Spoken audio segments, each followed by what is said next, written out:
Hello guys, welcome to Pronouncist, your pronunciation guide. Today we will learn how to pronounce the word shown on the screen. Peas. Both US and UK have the same pronunciation of this word. Peas. Now read the syllables shown on the screen naturally. Peas.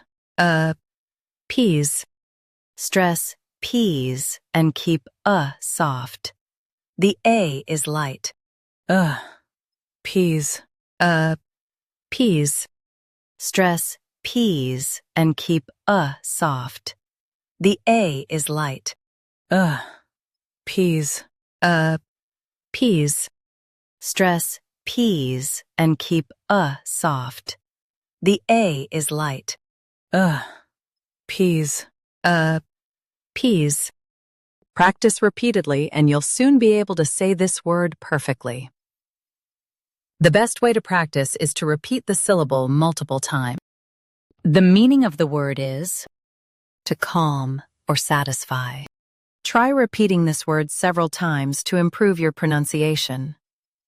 We post daily videos on useful and commonly mispronounced words to help you speak clearly and confidently. Like this video and subscribe to Pronouncist for more pronunciation guides. Thanks for watching us.